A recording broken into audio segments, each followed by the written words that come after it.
So good morning again, everyone. Sorry for asking you to come back here so early, but we have to keep with the schedule. And I want to finish as soon as possible so we can have lunch. I don't want to stay, between you and your lunch. So Hinduism has a long history, often traced to the time of the Vedic in India. As it spread with trade, it has been selectively adopted in Southeast Asia in many cultural aspects and inspired various art forms in the region. The localization of Hinduism-related beliefs has made them part of the Southeast Asian cultural heritage, in which their art forms have become active forces in societies even today. So this talk will be just the introductory, presentation for Hinduism and Hindu art in Southeast Asia from a non-Hindu perspective, okay? So the structure of the talk, I will provide a brief history of Hinduism, just briefly, because our subsequent lectures will have cover up this topic as well with Dr. Krishnan's talk and other talks too. I will talk about Indianization and localization. Both are important concepts to learn. I will talk about indigenous elements, how, like Professor Adhikar in this morning, in his keynote speech, have made it clear that Balinese Hinduism have indigenous elements a lot. I mean, that's why Balinese Hinduism is so different from Hinduism in India as well, in terms of practices and even philosophy. Hinduism have hybrid nature, so we will cover that up too, with the hybridism, the combination between other strains of beliefs like Buddhism and local ideas within Hinduism. We talk about sacred water, holy water, that Professor Adhikar have already introduced to us about Bali, sacred places or theatre. In Bali, they use that term too, but it's a Sanskrit term from India. We talk about pilgrimage, and after that, at the end, we talk about the power of the artworks, the Hindu artworks. So Hinduism, when we talk about Hinduism, we often trace it back to time, to the civilization that we call Indus Valley Civilization, now in Pakistan, but is in South Asia still. From 2500 to 1500 BC, before the arrivals of Indo-Aryans into India, into South Asia. This is just a speculation of scholars that trace it back. We have no clear evidence about this, but they often trace the origin of Hinduism through time to the Indus Valley civilizations. In that civilization, we have seals made of stone, like statite, which is a kind of soft soapstones, with animals, with scripts, with other figures on the seals. The script themselves is still undeciphered. We don't know what it says, but people are trying and trying, but it's so short that that makes it so hard to decipher. But at least we know that these symbols are auspicious and probably have protective power to protect the things that has been sealed, like maybe a package or goods or something like that. Some of the seals, and most of the seals, are bulls, like this, with heavy neck, the skin, and then the hump very prominent with the scripts as well. And bulls are also important in later Hinduism, as the animal mouth of Shiva, one of the supreme god in Hinduism. And another one on the right is a picture or a figure of more like yogi with animals around it, with the horns and erect penis. So they associate this kinds of figure to Shiva that will be later on developed in Hinduism as well. So they trace it back to maybe the ideas of indigenous beliefs already before the arrivals of the Aryans to the Indus Valley. And after that, Aryan picked this up and then developed later on Hinduism. Vedic religion. After the Aryan arrived to South Asia, we have Vedic religion, which is, there's no great connection or clear connection with modern Hinduism. But actually, Hindus, people have a strong feeling that link to the Vedic religion. Of course, some of the Vedics are well respected. So we have connections, but some elements are not so clear and connect. So some scholars propose that it's actually different religion altogether, between Vedic religion and Hinduism. The Vedic religion have 4 Vedas, or a collection of hymns and invocations, prayers, and magic formula. The first one of that is Rig Veda, which was written around 1500 BC, in the time of the arrival of the Indo-Aryans. The Vedic gods has slowly lost their popularity. So the Vedic gods, there were many Vedic gods, but some of them were selected and became still worshipped in Hinduism. But most of the gods are slowly lost their popularity, with only few exceptions. In the picture is the Indra, the gods of rain and thunder and the sky. He has been adopted. This is Thai painting, Thai art. We still worship Indra as part of Buddhism, actually. So in Hindu, Indra has lost his popularity so much as well. Vedic religion focus on sacrifice and focus on the roles of Brahmins, because the Brahmins have to make the sacrifice, have to be the intermediary between the people and the gods. And after that, we have the subsequential textual traditions after the Vedic religions. We have the Brahmanas, which focus on ritual performances, by the Brahmins to the god. The Upanishads, which is the intellectual movements that concern with moksha, the liberation of the soul to the higher entirety.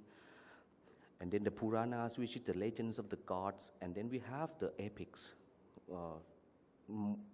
The most important 2 are Mahabharata and Ramayana, which was written probably around the late centuries BC. They were oral traditions before they were written down. So it means that there are many strains of beliefs and stories that will come into a bigger part later on. Like Rama later become an avatar of Vishnu, but he was probably a local hero or the Indo-Aryan hero before.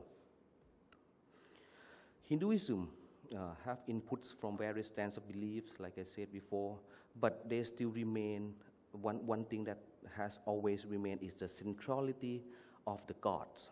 They worship the gods, and its art is exceptional in depicting the divine.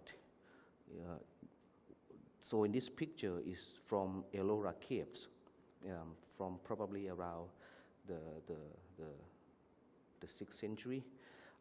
We can see that this is already Trimurati, with Vishnu in the middle, with Shiva with the trident, and then with Brahma at the side. So Hinduism later on have 3 supreme gods, basically: Shiva, Vishnu, and Brahma. Now, Hinduisms are, of course, originated in India, but when it came to Southeast Asia, it was localized. Previous scholars have been calling this process Indianization, to make Southeast Asia India. We cannot deny that the belief system or some political system from India were originated from India. But when it came to Southeast Asia, it was localized. Indianization has been proposed by Sedas, a very famous French scholar, who created the field of Southeast Asian studies. But he believed that the elements in Southeast Asia has been imported from India and make Southeast Asia India. And that was revised by subsequent or later scholars like Oliver Waters, O.W. Waters, who was a professor at Cornell as well. He believed that, Waters believed that the Indian elements were fragmented and were restated, were unpacked before, and then recombined again in Southeast Asia. It's not received as a package or a complete set of rules. Like the caste systems were not really received so rigidly in Southeast Asia. So that's why he called it not Indianization, but localization of Indian elements. In this picture, of course, we are in Bali, so I use the Balinese example. These kinds of roofs, in terms of architecture, were not well known or were not known in India. In India, usually the shrine will be built with stones and bricks, the whole thing, like the roofs as well.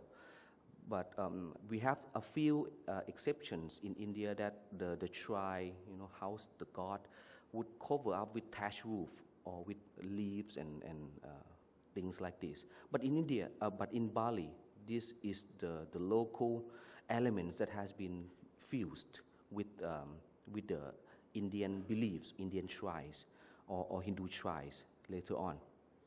And that happened throughout Southeast Asia as well in terms of art and architecture. Like the shrines in southern Thailand would be built in two halves.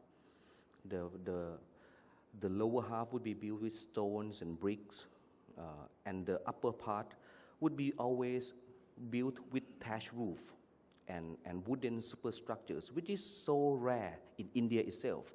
But it fits so well with the local environment, the climates and the flow of winds and all that. So Bali is the living example of that kind of localization of Hindu architecture. Indigenous elements. In India as well, Hinduism has been combined and received the influences from indigenous elements. And Hinduism have the experience of that, not just in Southeast Asia, but in India already. Scholars have been saying that tribal people in India has influenced the development and the characters of Hinduism so much. Like the fierce figures or the animalistic figures like Narasimha, which is one of the avatar Vishnu, would be worshipped already in the indigenous belief and later on became part of Hinduism. He was not existed in the Vedic religion before. And the cause of fertility as well. In these ideas is new in India when the Indo-Aryan people, the Vedic people came to India, and then they have the localization of their belief in India as well. So this process has been going on, not just in Southeast Asia, but in India already.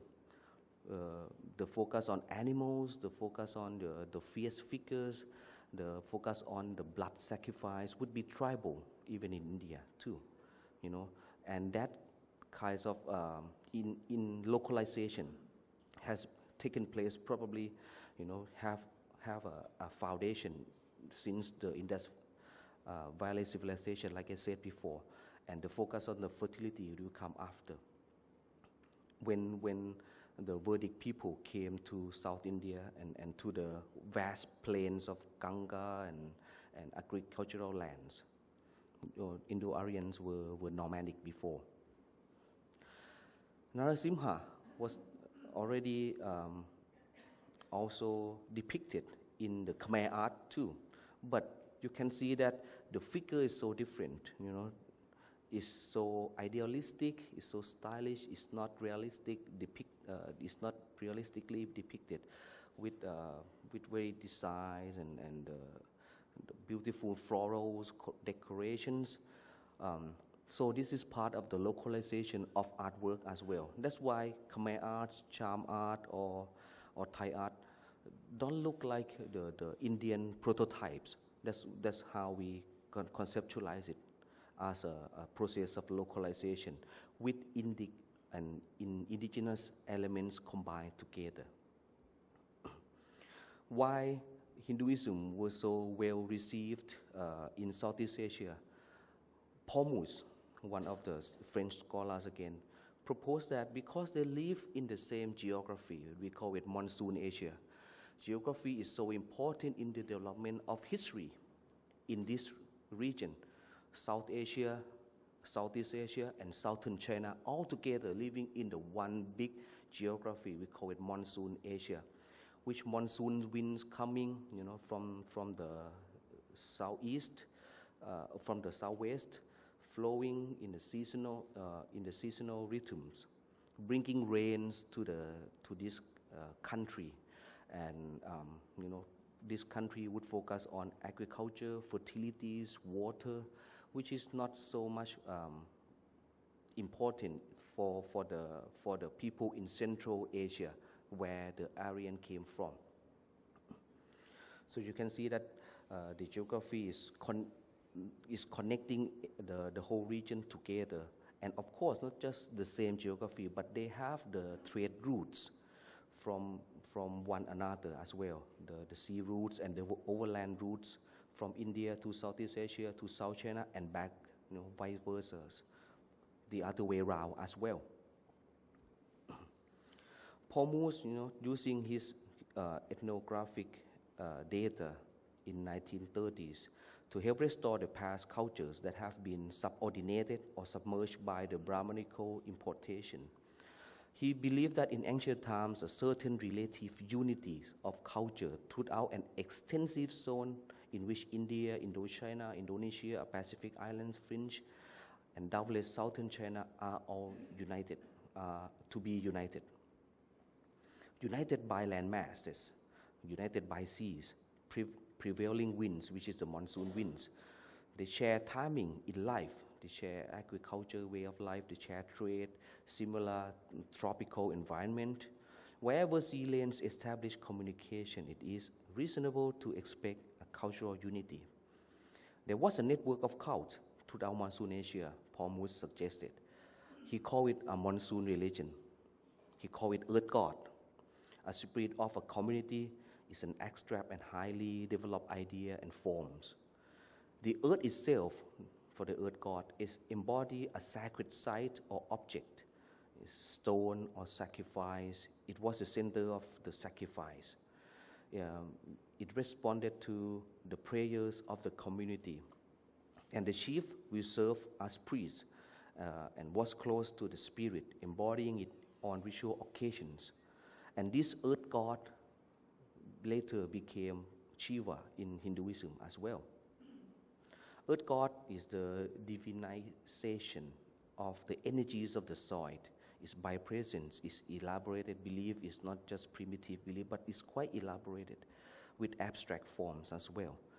The locality or the place itself is a god, and we will come back to this issue later on, that the locality in Hinduism is so important. It became the sacred place, it became the Tirtha. Earth god can take human form through human sacrifice. The earth god is linked to the cult of ancestors too, because the dead chiefs and ancestors were buried in the soil, so it become part of the energy that come up from the soil as well, for fertility too. It's a way of thinking about a shared monsoon religions. Hence, Hinduism and Buddhism came to Southeast Asia, not as strangers, but as familiar friends by virtue of the shared substratum of belief. And these kinds of belief still existed today. When Hinduism and Buddhism came, it was covered up, but when they were gone, these kinds of local beliefs would re-emerge again too. It doesn't go away. It's in us. It's the indigenous way of thinking. The form of word gods can be like formless, can be abstract. It can be a tree, because a tree is the most striking expression of the soil energy. It's like protruding from the ground, big and strong. Sometimes a growing stone pushed by the power of the roots of the trees can be worshipped as earth god too. Can be natural boulders, like big boulders, like the peaks that we are going to cover up later on too. When they worship it, they pour water, symbolizing the rain and fertility too. So these kinds of things are already in the indigenous way of thinking, and also later on, Hinduism were developed on that in India, and then when they spread to Southeast Asia, it was picking up so willingly because it's part of the belief system already. In southern Thailand, we call it Tuat. Yes, and Tuat means the great-grandfather. So the ancestral belief and the ideas of the earth god were combined in throughout Southeast Asia. I use the example of southern Thailand because I'm from there. This Tuat can be big and strong like the big tree. And this Tuat is an individual of the campus in a university in southern Thailand too, in Mahalai Thaksin, the Thaksin University. Is all earth god and ancestral spirit together. And the beliefs of the big trees were all widespread in Southeast Asia and India even. Megalithic culture, megalith from Namohalo, North Nias, Indonesia. These kinds of sacred stone, upright stone, bigger stone is quite universal in this regard in the monsoon Asia. In the prehistoric period. This is from Vietnam, from Cham area. We call it Kut. The stone style representing ancestors. They believe in still the stones. It's a form of art too. At Porom Cham Tower, suggesting that indigenous belief re-emerged after Hinduism were gone, because now Cham people were Muslim. But before that, they believe in Shiva and Shivalinga as well. But when they are gone, the upright stone still existed as ancestral symbols. In southern Thailand too, this is a big, huge stone protruding from the ground, and later on was carved to symbolize Shivalinga with the platforms around it. This is quite early, probably around the 5th century. There's no brick in this area, just rocks, just stones that they built on top of each other. So when the Hindu came, the explanation changed to believe that this is a Swayambhuva Linga or Linga Pravata, which is the self-representing Shivalinga. We go on to hybridism. Hybridism is not just about art, but it's about ideas as well, that two things are combined and have the hybrid nature. We have the inscription in southern Thailand that the Buddhist rituals and Hindu rituals were taking place at the same time, at the same place. So it's a hybrid nature. And recently, a week ago, in southern Thailand as well, the excavation discovered Dhammachakra, a symbol of Buddhist law, in the Hindu complex. So stupa in Buddhism and the shrine in Hinduism can be set side by side, can be erected side by side in one complex.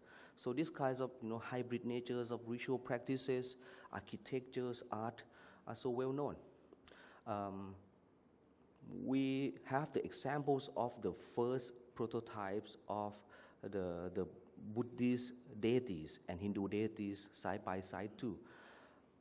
In these two examples are Gandhara art, from Pakistan now, but is part of the Indian history too, in South Asia. We see that this picture on the left is Bodhisattva called Avalokiteshvara, and his iconography developed very closely to Shiva. Shiva is rarely represented in human forms, but sometimes he does have human forms. And this is Gandhara art too. You can see that he has the deer skin, the kinds of yogi looking, with the robe and all that. But some iconography distinguish them from one another. But sometimes Avalokiteshvara, which is part of the Mahayana Buddhism, have trident as well. So they develop side by side in terms of iconography, just some elements that are different. So the ideas of Shiva, Trimurti were developed almost at the same time as Mahayana Buddhism in India too. So they are emerging together. In Sukhothai too, the craftsmen who were making this art for Hinduism and for Buddhism were probably the same person. The art themselves look very similar. So in terms of hybridism, I mean, they don't distinguish them that much. If you go to if you go to the craftsman shop, the sculptors, and ask them to make, Buddha statue or making Shiva statue or Vishnu statue, they would do it because they're in the same craftsmen or the same craft family can make both of them together. That's why in Sukhothai, even in Thailand, the style, the flow, the characters of the statues of Shiva and of Buddha look quite similar, in terms of the thighs, the curve themselves. But of course, iconographies are different. Sometimes even Shiva, he has mudras like the Buddha as well. So they go side by side. We cannot distinguish them much, but in terms of iconography, I mean, some elements can be identified to suggest that they are Buddhist or they are Hindu. But Professor Krishnan would cover the iconography part in our workshop later on. Sacred water, Ganga.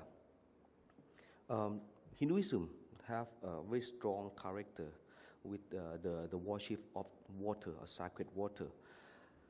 Water or river became a very prominent symbolism in India. Crossing water is so vast and so difficult. So water became a part of, the symbolism of the crossing over from one realm to another, from earth to heaven. And water became sacred. It can purify things. It can be giving fertility to the land. Kumbh Mela, which is the biggest gathering of people in the world, actually.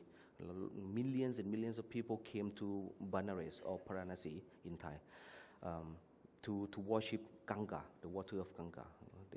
And Bengal, of course, is the biggest delta in the world as well. So it's so fertile, it's full of water. Ganga has done her work so well that fertilizing the whole land. And Ganga is then later on probably became the goddess, the daughter of Himalaya, and was a wife of Shiva. And sacredness and fertility of the water still going on in other places in Hindu cultures like Bali. We are going to visit this place, Tirtha Ampo, and the Subak as well. So people are still coming to Tirtha Ampo to bathe themselves in the sacred water, to give fertility, to worship Ganga, to worship the gods. They light up, for a long time to soak themselves into the purifying water. So this suggests the sacred of the water or the belief of the water.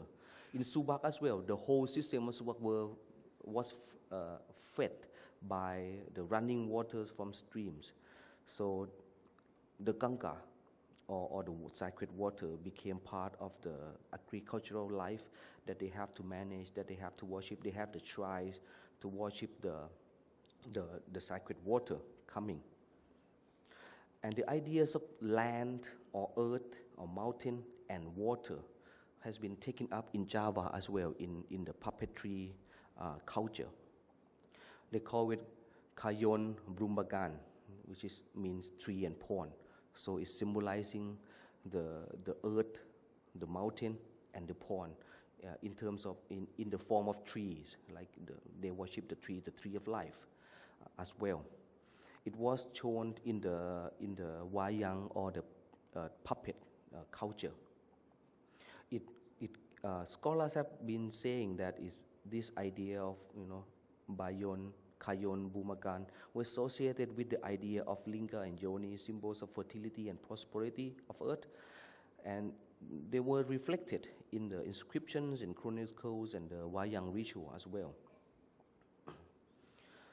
Rivers became part of life, became the symbolism of crossing over, so that the ford became the symbolism of the sacred place where people can safely make the journey from one side to another, from crossing the earth to the heaven and the heaven to earth. It's a meeting point between human and gods. They call it Tirtha in Sanskrit. Tirtha, is an Indo-European term actually, because now we are still using that, like transportation is the part of the name Tirtha. So they have the same root to transfer, to transport, to have the transcript and all that. So it's mean like going over, it's a crossing over kinds of idea. It's a locative cult because the locality became the power of the God itself. It is so important. It's the only places that you can connect to the God. So this locative cult is the indigenous belief. It's the belief in the spirit deities that has been taking place in that place. And that created the kinds of the first sculpture in India too. The first human form, or we call it anthropologic form of deities, were spirit deities, the spirit of the place in India too. I'll show you the picture later. Even before the sculpture of the Buddha or before the sculpture of Shiva. Vast rivers were strong symbolism in Hinduism and Buddhism too, since the Rig Veda. Tirtha means ford originally, then it was applied to other things too, like applied to human, holy person who can help you to cross from one place to another, from this earth to heaven, like priests too. Every temple is Tirtha, but not all Tirthas are temple, because it can be like holy trees, big trees, holy person, or even holy text that can help you cross over to heaven. No place is too small to be a Tirtha. Ancient Indian spirit deities, this is the form of art, yaksha, like, or yakshini, is huge, is big, and is the first Indian sculptors, perhaps, that symbolize the power of the place. Yaksha is the guardian spirit, the spirit deities, because it can be both, not just deities, but the spirit deities too. It has the indigenous kinds of belief in it. It's a shared indigenous belief in monsoon Asia. We can talk more. Three shrines. Indian people still believe in three shrines, the holiness of the place. And in Bali too, shrines are still sometimes in the trees. And if you go around Bali, you can see that big trees would have been covered or wrapped up with clothes, very sacred patterns of clothes. And Tirthas can be, of course, associated to the river, and sometimes in places like in the cave in North India, we have the ice, upright ice, and they believe that is Shiva, is Shivalinga. So it can be taking place all together, connecting the whole landscape together. Ice Shivalinga. I never been there, but hope to. The peak of the mountain can be a Tirtha too, like Kailash mountain. The residence of Shiva family and a natural linga is a real place actually, not just in the symbolic term. We call it Kailash in Thai all the time, but sometimes people don't think that it's a real place. It's a real peak that people practice pilgrimage to the site to worship it. And in Southeast Asia, we have that kind of belief of the peak too, and some of them are so exceptional that have the inscriptions as Linga Parvata, or the peak that became Linga, like Wat Phu, which is a World Heritage Site already. In the site of Wat Phu in a good day, you can see from the Mekong River here. This is a Tirata. They have the inscription called it Tirata too. And the peak, they call it Linga Parvata, which is the mountain Linga. You can see that the peak itself like that can be the symbolism of the earth god and Shiva all together. And Mr. Ampon, our representative from Laos, will talk more about this. Wat Phu have a city, of course, Champasak city here with the Mekong River, and one can come to the Tirata or the fort here and then walk up to the mountain, to Phukao mountain, which is the peak that they believe is Linga Parvata. In the inscription from the 5th century, not recently. I mean, has been there from time to time already. One character of Hinduism and probably share culture in Buddhism as well is pilgrimage. Like this is a very famous pilgrimage to Amarnath in India. And lots of people came, when the snow melted and all that. Bekasi, Balinese people, Hindu Balinese people are still making pilgrimage to Bekasi, which is the mother temple, one of the mother temples in their belief. It's a shame that we will not have a chance to go to that place, but it's a very impressive place on top of the mountain. People make pilgrimage. It's quite difficult to get there, with the roads and all that in the old days.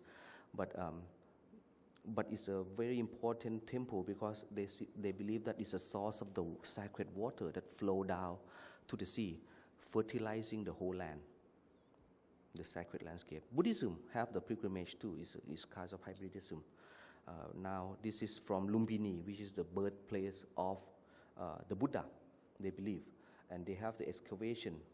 The English team, the British team has done some excavation and found the wooden fence of supposedly the fence around the tree where the Buddha was born in Lumbini still. In Tibet, pilgrimage is still practiced, and the harder you get there, the more merit you will get. I mean, you have to really torture yourself, going to the sacred place. Pilgrimage is not meant to be easy, and it's not meant to be comfortable. You have to invest yourself, give yourself to God and to the divine. The power of the image of the art of Hinduism is not just based on their beauties, but on their representations. They represent the power of the gods. Like Lord Krishna procession, it has the image itself has a power to bring people all together in the social relations, around it, create ceremonies and worships and all that. And all these Hindus people came not just to see the image or to see the god, but to be seen by the gods as well. We call it darshan, which is the seeing. The god have the power and was believed to have agency to look to you, to see you, and to give you the blessing.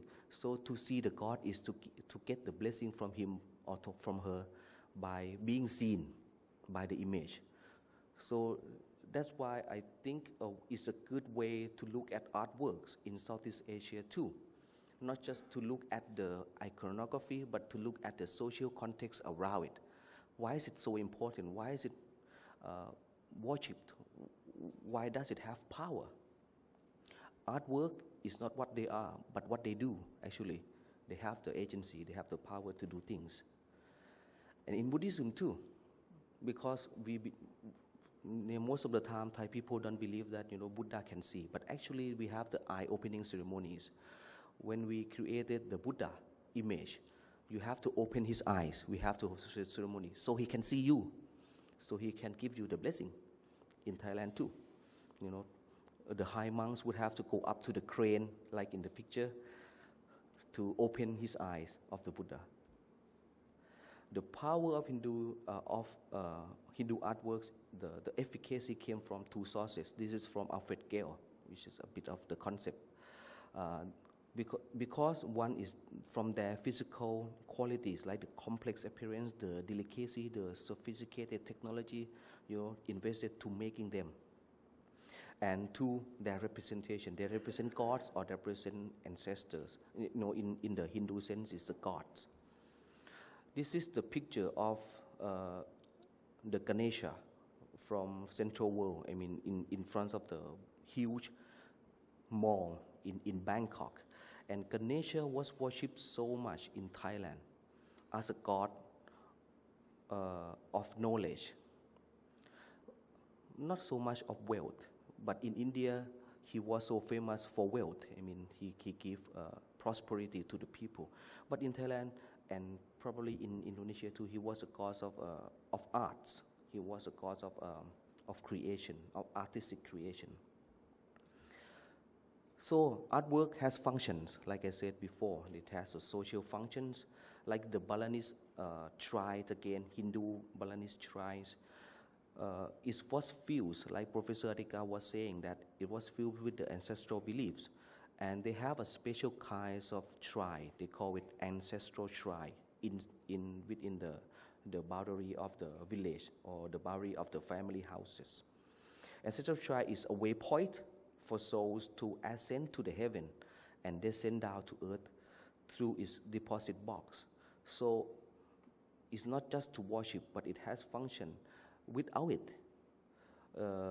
your family members, the dead family members, cannot ascend to heaven and cannot reincarnate to your family again. They have to reincarnate to your family, otherwise you will be in trouble. So it has that function, and that was connected through the deposit box deep underneath the shrine. And now they have a problem because some looters want to get that kind of, precious thing, so they dig up. So that's why it became the problem. Two, it's local Hinduism with strong ancestral belief in Bali. And the shrine has efficacy to make people, to protect it, to make offerings daily, and to loot it too sometimes. To study artworks in their social context, that's one of my point. Like Wayang. Wayang is a story of Mahabharata, which is one of the great epic in Hinduism, in before Hinduism as well. It's part of the Hindu tradition. Wayang, these two things compare two events. One is the Wayang's puppets that was displayed in the museum. When you look at it, they were dead. They were like static. They don't move. They're like in the frame, in the museum, and when you look at it, you just like, oh, it has no power and all that. But to appreciate Wayang, or to appreciate the artworks, or to understand the functions of the artworks, you have to see the Wayang show in real time, when it was shown by the power that come from puppeteer through his hand to the Wayang, make them alive. And you have to hear the music. You have to smell the incense. You have to smell the food, see people around too. So to know the functions and to appreciate the function, to study art in Southeast Asia and in India too. Hindu arts, we have to think of the social context where arts were used, where it has functions, not just in the museums, not just their delicacy in the box. Thank you very much for your attention.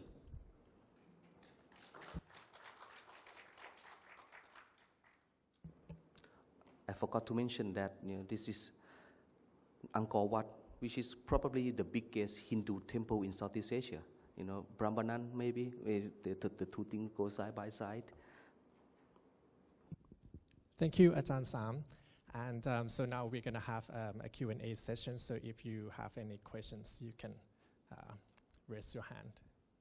And I'll bring you the microphone. Thank you very much, Ajahn Sam. It's a very nice presentation. I have a query because the architecture of the Indonesian temple, you say that it's not in India, coming from India, but in Kulu, the Himalayan range of the Kulu Manali, I saw a temple, it's a Hirimba temple, the wife of Shiva. Yeah, this one. And the same type of temple in Kulu and Manali. So maybe there are few architecture also in India and also in the northeastern part of India.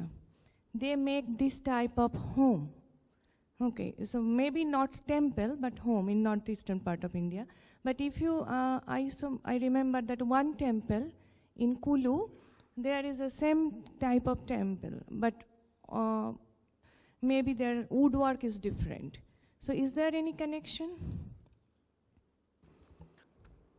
Yes, I get your point too, and I have known of some examples in India as well. But what I'm saying is that these kinds of architecture with thatched roof is not a mainstream architecture in India. It's few exceptions, of course, but it became mainstream architecture style in Southeast Asia, in Bali, and in southern Thailand too. Okay, okay, thank you. Thank you, Professor Sam. You have really given a very good overview, and this will make our presentations tomorrow quite easy. So you made my job very easy. Thank you very much. I had some clarifications. So you showed these two examples of a bodhisattva and a Shiva sculpture.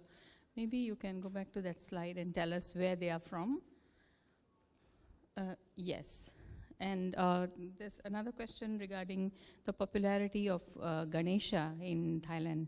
Maybe you want to elaborate on the point about Ganesha as the remover of obstacles, and whether does that also occur or figure as an important source for people to worship Ganesha. That's something which for Hindus in India is very important. He's a remover of obstacles, Vignaharta, Vignesh. So is that aspect also something that has entered Thailand? Thank you.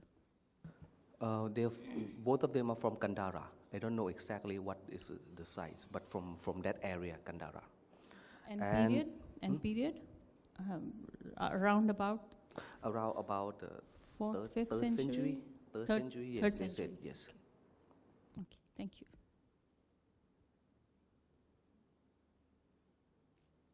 And Ganesha, in Thailand, Ganesha was worshipped as mainly as the cause of the arts, the cause of artistic creation, the cause of artists and all that.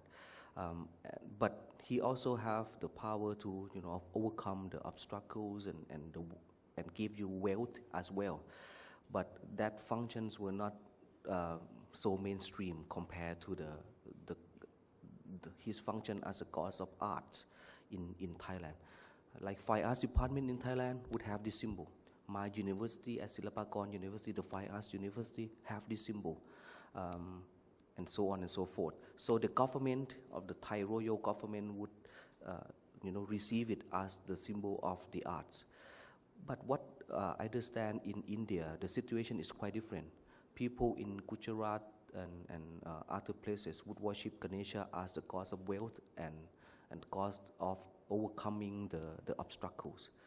So I think there are localized meanings as well in this sense. And Ganesha become one of the most popular deities, Hindu deities in Southeast Asia, in Thailand especially. Even though he was not combined to the Buddhist arena, but he doesn't become the god of Buddhism like Indra. Indra would be like, cited and recited in the Jataka and the Buddhist stories, but Ganesha doesn't appear that way. So it's curious case that Ganesha became a prominent Hindu god in Thailand, and why is that? We don't really sure, but this is a good research topic for the future. Thank you.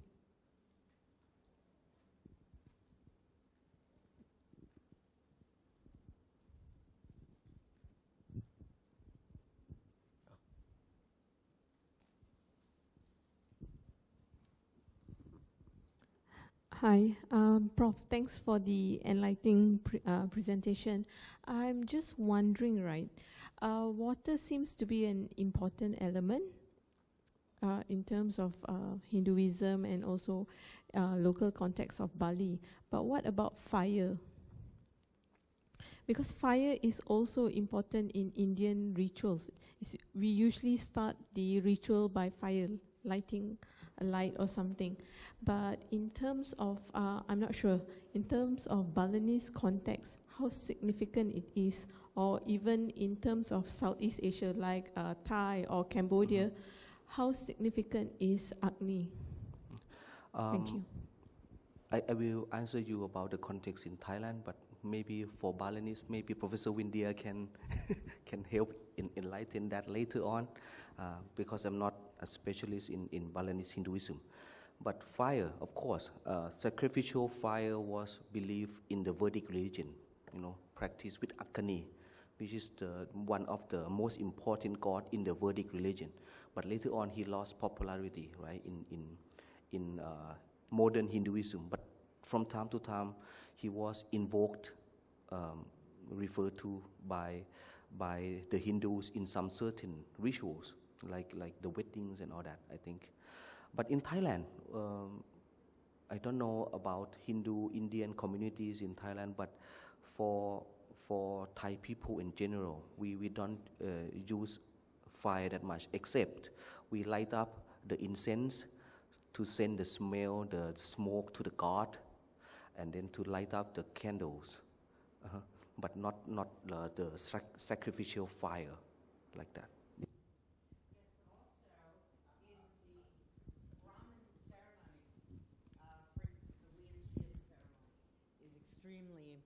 Is extremely important in the, so this involves fire. Wiantian meaning a circle where we have the fire is put on candles on a kind of candelabra, and 9 of these candelabra are lit, and everyone stands in a large circle, and the candelabra are passed from one to the other, and there is a kind of this is the candelabra, and the smoke is wafted to bring blessings and luck. I will show this in my presentation, but this is one of the aspects of fire you find in Brahmanism in Thailand. In any case, thank you so much from Mom Betty. She will be presenting the.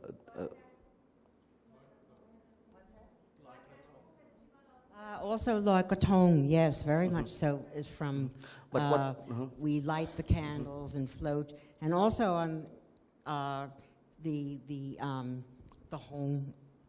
comb lanterns that they have in Chiang Mai. I see. Those are the same thing, except in the air as opposed to on the water. But I don't know if Cheryl, maybe what your question is about sacrificial fire, right? Or just... Oh, okay. I thought it's about sacrificial fire or like purifying fire. Thank you so much both.